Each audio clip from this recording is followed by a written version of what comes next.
বাঙালিদের নিত্য নতুন খাবারের মধ্যে ডাব চিংড়ির রেসিপি অন্যরকম। আমি গ্যারেন্টি দিয়ে বলছি, এইভাবে একবার ডাব চিংড়ি বানিয়ে দেখুন। এর স্বাদ কিন্তু আপনাদের মুখে অনেক দিন লেগে থাকবে। ভিডিওটা দেখে এইভাবে একবার ডাব চিংড়ি বানানোর অনুরোধ রইল। চলুন তাহলে শুরু করা যাক আজকের রেসিপি ডাব চিংড়ি। ডাব চিংড়ি বানানোর জন্য আমি এখানে নিয়ে নিয়েছি 300 গ্রাম মতন চিংড়ি মাছ। এই চিংড়ি মাছগুলোকে আমি অল্প পরিমাণে হলুদ ও লবণ দিয়ে মাখিয়ে রেখেছি। এবার একটা ডাব নিয়ে নিয়েছি।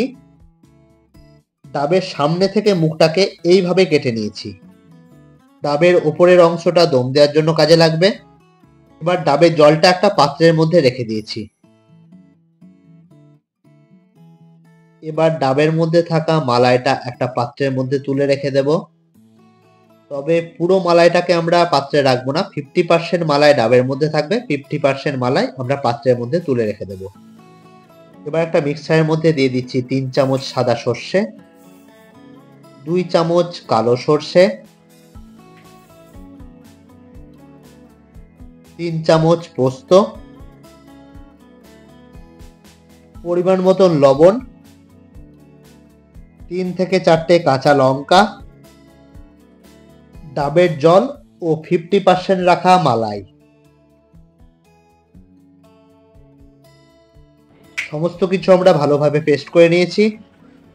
এবার এই পেস্টটাকে মাছের সাথে ভালো করে মাখিয়ে নিতে হবে। এতে দিয়ে দিচ্ছি অল্প পরিমাণে ডাবের জল ও হাফ টেবিল স্পুন কাশ্মীরি লাল লঙ্কার গুঁড়ো।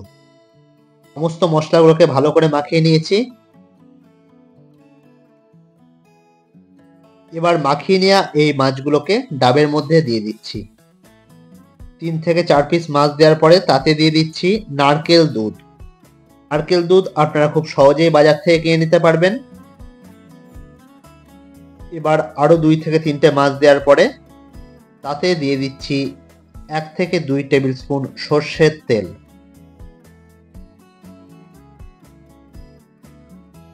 এবার অবশিষ্ট যে মাছটা এবং গ্রেভিটা আছে সেটা দিয়ে তাতে দিয়ে দিচ্ছি 2 থেকে 3টে কাঁচা লঙ্কা। সুবিধার্থে আমি 1-2 করে সিকোয়েন্স ভাবে লিখে দিয়েছি। এবার ডাবের মুখটা আটা দিয়ে আমরা ভালোভাবে বন্ধ করে দিচ্ছি। দেখতেই পাচ্ছেন খুব সুন্দরভাবে ডাবের মুখটা আটা দিয়ে বন্ধ হয়ে গেছে।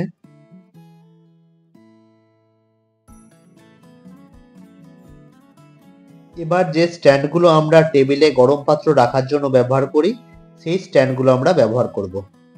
স্ট্যান্ডটা গ্যাসের ওপর বসিয়ে ডাবটাকে ভালো করে দাঁড় করিয়ে দেব। আর গ্যাসের ফ্লেমটা 25 থেকে 30 মিনিট দম দিয়ে দেব। দেখতেই পাচ্ছেন ডাবের কালারটা আস্তে আস্তে চেঞ্জ হয়ে গেছে। গ্যাসের ফ্লেমটা কতটা আছে সেটা এবার আশা করি ভালো করেই বুঝতে পারছেন।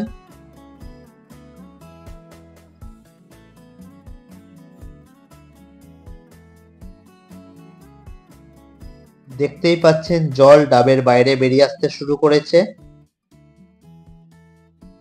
জল ডাবের বাইরে বেরিয়ে আসতে শুরু করেছে মানে আমাদের বুঝে নিতে হবে ডাব চিংড়ি পুরোপুরিভাবে রেডি হয়ে গেছে।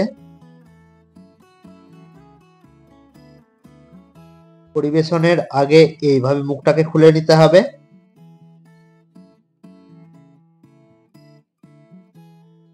দেখতেই পাচ্ছেন খুব সুন্দরভাবে তৈরি হয়ে গেছে।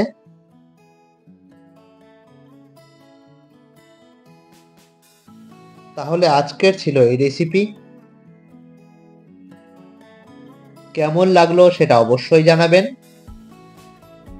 ভিডিওটা ভালো লেগে থাকলে লাইক, শেয়ার এবং সাবস্ক্রিপশন করবেন।